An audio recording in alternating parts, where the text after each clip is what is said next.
tucked into somewhere would be nice. Build around it. Try ready to fill the small rock, or try and put a big one in? And then... A big one is good. Yeah, you see that angular one, that would be actually nice. Yeah. Yeah.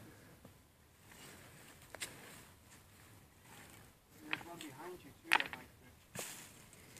Exactly.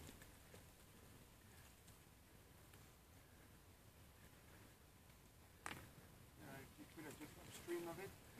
Oh yeah, even better. Very good leaf.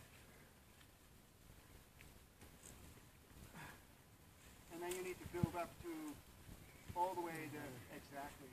As long as it doesn't stick out above the handle of that pick, then I think we're good. So just build it up